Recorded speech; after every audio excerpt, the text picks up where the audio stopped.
Bueno, me vas a contar un poco de cómo arranca toda esta historia del dibujo, de tu búsqueda, de la curiosidad, de los inicios, cuando eres chico. Un poquito de eso. Bueno, yo creo que Mate inicia, mi vida inicia junto con el dibujo,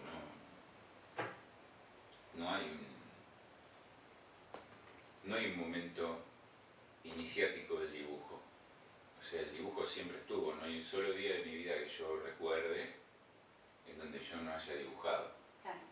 O si no, por eso suena como a dibujante compulsivo que no puede parar de dibujar. Sí. Y no soy exactamente de esos. Soy un dibujante con mucha capacidad de trabajo, pero no soy de los que necesita llevarse a un montón de lados cuadernos y cosas por el estilo. Claro. Me los llevo, sí, pero puedo estar sin dibujar, no lo sufro. Sí.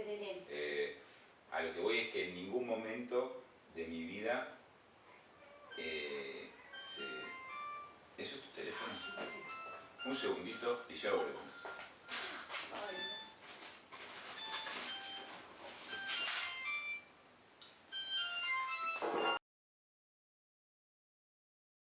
No, el arte, a ver, con respecto al dibujo, no, siempre estuvo, no es que en algún momento yo decidí una tarde que quería ser dibujante. No existió la decisión. Siempre dibujé. En todo caso, apareció la problematización quizá más adulta, no por ser adulto, pero sino siendo adolescente, donde me empecé a dar cuenta que eso era un trabajo, que eso podía ser una profesión, que había gente adulta que lo hacía. Claro. Pero bueno, esa es otra historia.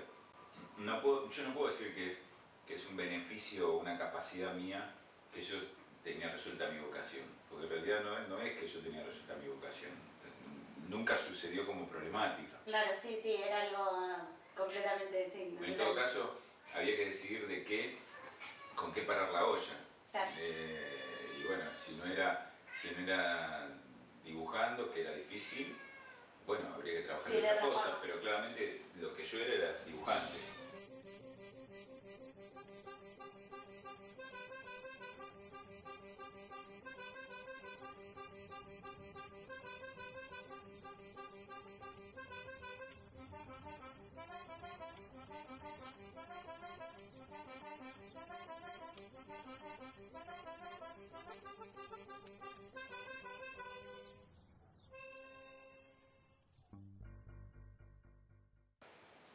Cuando uno dibuja y es nene, lo primero que siente es como interés por los dibujos. Sí.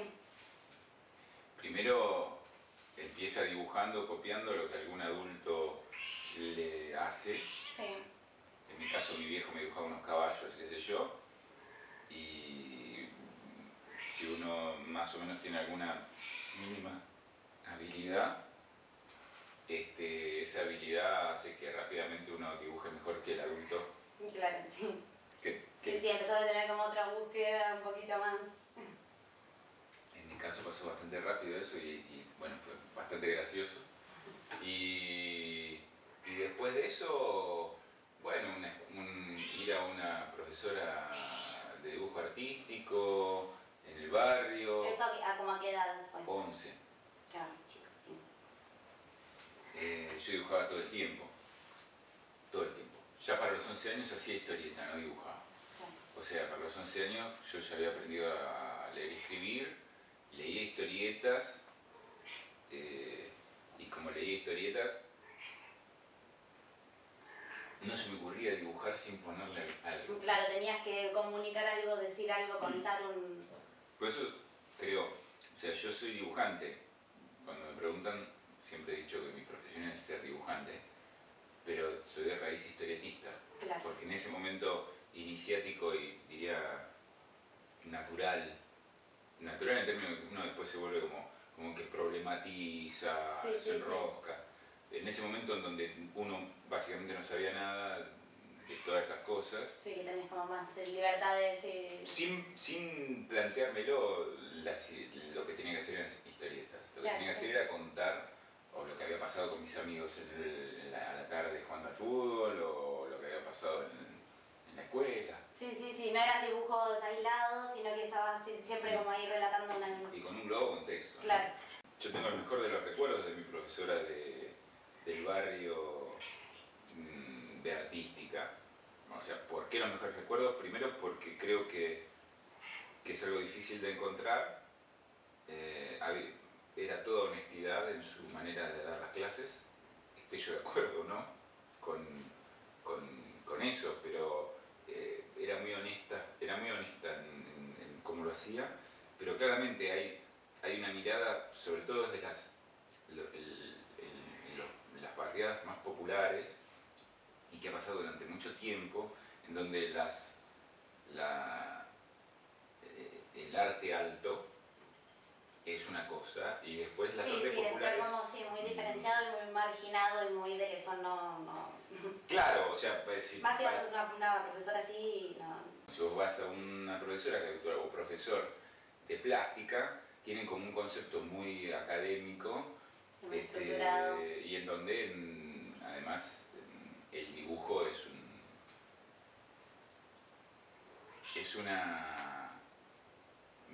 rudimento. Claro. O sea, el dibujo es un rudimento al cual hay que superarlo con técnica, y la comprensión, obviamente la comprensión plástica de lo visual no es la comprensión gráfica de lo visual. Y la historieta ni hablar, ¿no es cierto? O sea, la historieta es como el pariente pobre de la literatura y el pariente pobre claro, de las artes plásticas. Pero bueno, yo rápidamente no me dejaban inventar. Primero no me dejaban inventar, y eso a mí me rompía mucho las pelotas. Mucho copiar yeso, mucho copiar... Claro, sí, la comprensión profunda de la forma y la creatividad. Me mucho las pelotas dibujar un limón, 1000 años. Sí. O para poder practicar. Ojo, debo reconocer que hay determinados rudimentos de la técnica que yo los aprendí ahí. Sí. Y que los aprendí bien ahí, que algunos me los he olvidado, pero por culpa mía, no por culpa de que me los enseñaron mal. Digo, qué sé yo, la técnica de sombreado, la técnica de valor en tinta, en aguada, acrílico, óleo, el elemento, porque después nunca llegué a ver con ella ni paletas cromáticas, ni clave, ni... Bueno, pero descubriste ahí en el material... Eso estaba bien, pero bueno, yo me cansé y abandoné al año y pico. Claro. Mi abuelo compraba el diario Tiempo Argentino, pero en ese diario salía una publicidad a mí me toca... Mira, me olvido, memoria a corto plazo. De la escuela de Barcochea, te estoy hablando del año 85, 86. Sí. Me acuerdo que mi abuelo me preguntó si quería ir yo, porque como Barcochea era un tipo bastante mediático, por lo tanto comprensiblemente para gente que no tenía relación directa con el dibujo, era un tipo que hacía dibujitos como mi nieto. Claro, sí, y estaba bien, y estaba... Sí, claro que sí, o sea, pero era como la escuela, no era tan simple encontrar una escuela de historieta. O sea, claro. Yo muchos años después me enteré que la primera escuela de historieta que hubo en Argentina fue la escuela argentina, en la escuela panamericana, la de los cinco grandes artistas y qué sé yo, pero era muy difícil. Es una etapa pre-internet, es una etapa donde el encuentro de la información era muchísimo más errático. Claro. Y bueno, esto me lo comentó un sábado, y el lunes cayó que me había inscrito. Así que ahí empecé a ir a la escuela de Barcochea. Así que bueno, ahí empecé a cursar humor gráfico. Y mi primer profesor fue Carlos Barcochea, por el que tengo una estima personal muy grande. Fue un gran profesor, un obsesivo de la técnica, pero obsesivo. Y después tuve otro profesor que se llama, imagino yo, Ibáñez. Y después, bueno, al gran Eduardo Ferro. Fueron mis 3 profesores de humor gráfico. Caí en un lugar en donde no solo no era el único que dibujaba, sino que tampoco era el que dibujaba mejor. Y que además los adultos dibujaban. Los que mejor dibujaban eran los adultos. Claro. O sea, mi superpoder se había aniquilado, Chao. ¿no? Superman viajando a Krypton. Entonces, bueno, primero eso fue como un choque, que duró muy poquito. Después el viaje empático con los coetáneos, no puedo decir que eran colegas en ese momento, pero como todos gustosos del mismo berretín. Circulaban ahí. Eso estaba bueno, porque era como una amistad distinta a la amistad que yo podía tener con mis amigos del barrio, ¿no? Sí, es otro lenguaje, otra comunicación. Si bien en el barrio había un flaco que dibujaba, que también era amigo mío, dibujaba así, le gustaban vikingos, ese tipo de cosas, tampoco era como que a veces teníamos mínimo situaciones y ninguno de los dos sabíamos mucho, ¿no? Claro. Ahora me toca a mí. Ya continuamos. Entré en Garacochea. Sí. Entré en Garacochea, bueno, me dio eso.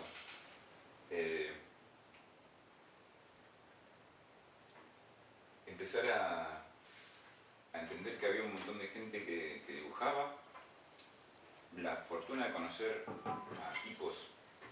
Garacochea siempre tuvo el criterio, el excelente criterio de tratar de dar charlas, de organizar charlas con profesionales. Tener contacto con un profesional, un adulto, además, o sea, en el caso, la mayoría de ellos tienen edad como para ser mis viejos. Sí.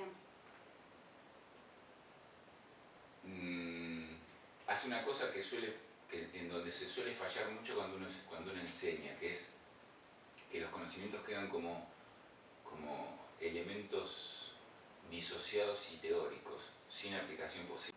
Y entonces medio como que ahí vas entendiendo que no es solamente un albur estético, sino que hay cosas concretas y que además un tipo que es como tu viejo cuando te volvés a tu casa, labura de eso y viene y te habla de... Incluso a veces te enseña más con algo que pensó que era una pavada que te estaba comentando, que con de algo que le... cree que está diciendo, ¿no?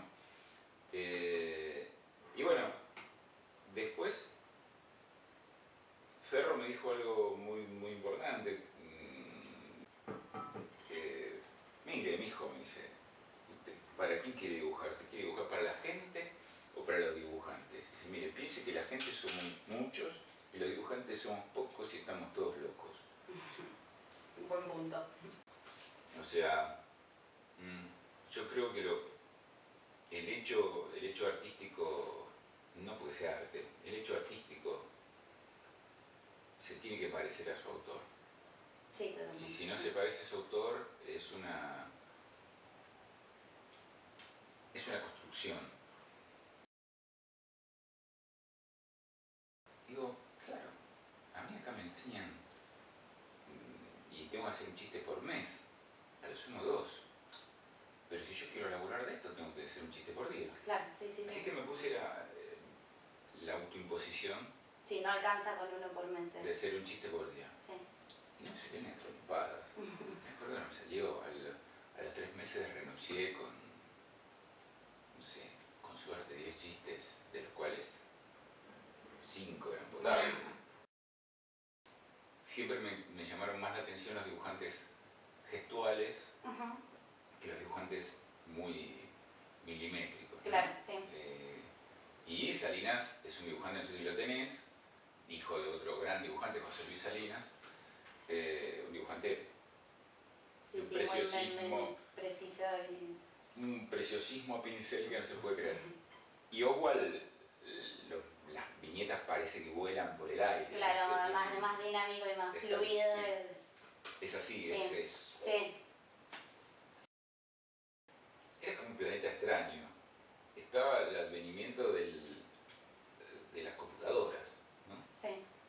El advenimiento de las computadoras tenía como una cosa muy de ciencia ficción, o sea, era D-Base 3, Lotus. Claro, todo muy... Pero empezaron a aparecer programas, claro, o sea, del DOS apareció Windows. Claro. Y apareció Mac. Y Entonces se empezaron a abrir como lugares en donde te enseñaban a usar los programas de diseño. Claro. Que igual usar los programas, las posibilidades de acceder a un programa de diseño de manera doméstica eran bastante pocas. Sí, no había mucha, sí. Era como que te enseñaban a manejar un taxi espacial, no sé, no hay. Sí, en tu casa no hay. Sí, no me puedo comprar uno de trabajo.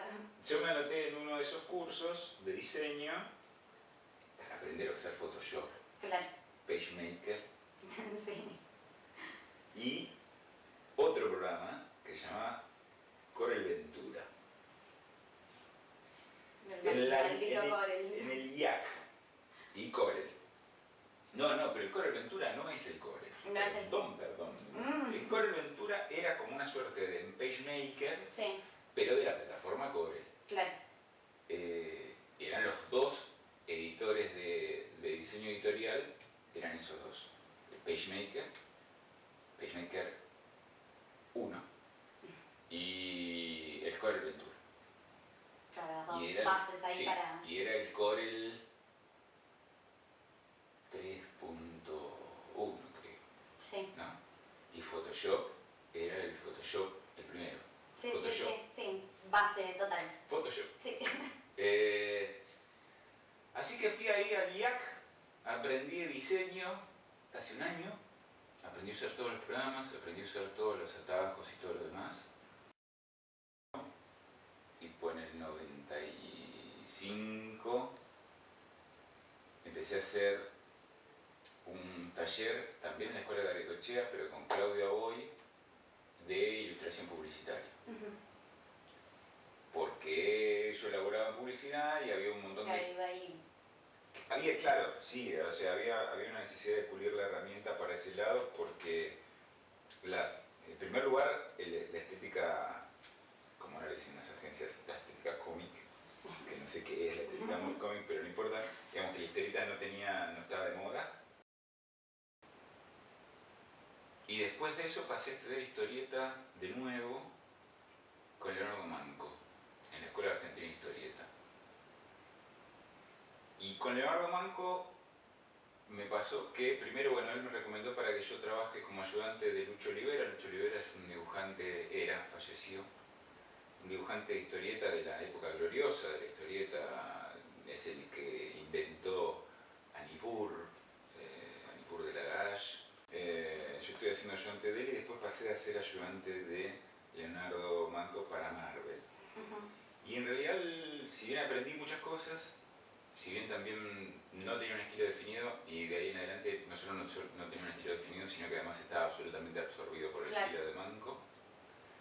Pero también lo que me pasó es que es algo que suele suceder, que es que yo me di cuenta que lo que de ahí en adelante tenía que superar yo como limitaciones propias no dependía de nadie más que yo. Sí. Que ya no había ningún curso que me iba a dar una información que yo no tenía ya conmigo. Lo que implica es la madurez de aceptarse, de aceptar, bueno, este es el que soy yo. Primero darse cuenta quién es uno, ¿no? Es casi más psicoanalítico que plástico gráfico. Sí, lo mío que implica también el reconocerte y ver qué haces con eso. Como... Totalmente. ¿Ahora qué? Ahora es... Sí, bueno, ahora tengo esto, ahora Manco no me puede enseñar porque sé lo mismo que él. Sí. Ahora, qué loco, yo sabiendo lo mismo que él tiene un estilo formado y publica para Marvel y yo no. Ni tengo un estilo formado ni publico para ningún lado. Debe ser por algo. Hay un montón de cosas. El trabajo del dibujante, hay un error bastante repetido entre los dibujantes, que es pensar que todo el trabajo empieza y termina en el tablero. En realidad no empieza y termina en el tablero, el trabajo es mucho más amplio. Sí. Es mucho más amplio y hay cosas que no tienen nada que ver con dibujar. Sí. Estuve varios años trabajando en publicidad. Dibujé al principio bastante, después dibujé menos, después diseñé menos. ¿Laburabas desde tu casa o laburabas como en otro lugar? ¿Ibas? No, laburaba en agencia, Claro. por lugar. entrada. Sí, sí, sí. Yo empecé como el ayudante completo de un departamento de arte, después pasé a ser una suerte de creativo junior. Sí. Creativo junior, llámese, hago café, voy a hacer todas las copias y todo lo demás. Como sabía dibujar, hacía algunos dibujos. Como había aprendido a diseñar, pero aprender a diseñar y diseñar ahí cuando tenés que cerrar un aviso clasificado que lo tenés que mandar en 3 minutos y tenés un motoquero que te odia. Claro. Así que bueno, de ahí pasé a ser diseñador, básicamente diseñador, y bueno, dado esta suerte de bachillerato que tenía, pasé a ser creativo. Creativo en las agencias medianas y chicas suele ser el tipo que resuelve como un equipo. Sí. O sea, te entregan una cuenta donde capaz tenés que armar la redacción, el diseño y la preprensa. Sí. Y de ahí seguí la escalerita y me transformé en director de arte. Y cuando me transformé en director de arte, digamos que era el número 2 de una agencia chica que se había transformado en mediana y prometía irse para más grande. Entonces me pusieron gente a cargo, hubo que aprender a laburar con gente a cargo de manera formal. Por lo tanto, cambia tu rol social dentro del trabajo también. Eso también hay que aprenderlo. Pero bueno, eso fue mi laburo durante mucho tiempo. Yo me terminé yendo de la agencia. Entonces me armé como un estudio mío, y el estudio, bueno, fue andando. Bueno, era una boutique creativa, no era un estudio de diseño, porque tampoco era que hacíamos pura y exclusivamente diseño. Es un trabajo que habitualmente se hace, que es las productoras de video, las productoras de cine, e incluso algunas agencias publicitarias que tienen su fuerte en cuentas, no tienen director de arte. Capaz que tienen un diseñador que diseña folletos, claro, pero cuando necesitan llevar adelante alguna campaña particular, contratan de externo un director de arte. O sea, traen un tipo, lo ponen. Sí, el tiempo que sea necesario. Le dice a la gente que tiene que hacer. Claro. Sí. ¿No? Te haces odiar por 4 claro, horas. Un rato y listo. Así que bueno, ese era el trabajo que yo hacía, y este cliente nos había pedido, él quería hacer una agenda para fidelizar, ¿no? Para juntar suscriptos, porque cuanto más suscriptos tuviera su portal, más argumentos de venta publicitaria, claro, tenía, lo cual era una mentira, porque por eso los .com fracasaron. Sí. Y entonces, lo que surgió casi de manera, de manera natural, bueno, una tira. Sí. Soy yo. Va a ver esto. Como llegó la fecha de presentación, era una tira con semanal. Y yo no tenía nada, recurrí al cajón de lo que siempre, además yo no estaba dibujando, o sea, no estaba dibujando historieta de manera formal. Hacía unas historietas para mí. Claro, te habías como alejado un poco de... Formalmente había dicho que si mi tiempo como historietista se había terminado. Así que agarré un material que tenía, que nunca pensé, lo consideré como potable, digamos, que era una cosa que hacía como regalo amistoso para mis amigos cuando no tenía guita. Ser amigo de un dibujante es tener un amigo pobre, básicamente. Eso lo transformé en una tira. Le puse un nombre, y bueno, y arrancamos con eso, y de golpe por eso en un mes nos habíamos duplicado la cantidad de gente, y al término de 6 meses teníamos, no sé, 25.000 tipos. Genial, sí. Y el .com fracasó. Bueno, pero el objetivo estaba... A mí me llamó la atención lo de... Obviamente me generó como un coso, así como una cosquillita en el ego, que la gente leyera la tira. Sí. Y yo decidí volver a contactarme con a ver qué pasaba con la historieta argentina, porque yo no tenía la menor idea. Y ahí, bueno, me pongo en contacto, lo primero que encuentro buscando por internet, ya internet era más parecido a lo que hoy conocemos. Sí. Y por internet lo primero que encontré, está bastante bien. Lo primero que encontré es la Asociación de Historietistas Independientes, de Rosario, que con el tipo me enteré que era la única asociación que había quedado de un proyecto que había arrancado en el 2001, 2002 y que era la Asociación de Historietistas Independientes de Argentina. Yo era como una cosa medio rara, porque era como un mundo muy adolescente, de fanzineros. Bueno, llegó un fanzine, pero con el fanzine te podía llevar una caricatura. Claro. Y bueno, agoté el fanzine, calculo yo que por las caricaturas. Y de ahí en adelante seguí en contacto con toda la gente de la historia. Open up your, open up your, open up your throat and let the all of that time, all of that time, all of that time go. I know it sucks that daddy's done, but try to think of what you want. You got to open up your, open up your, open up your throat. Open up your, open up your, open up your throat and let the all of that time, all of that time, all of that time go. I know it sucks that daddy's done, but try to think of what you want. You got to open up your, open up your, open up your throat. Open up your, open up your, open up your, open up your, open up your, open up your, open up your, open up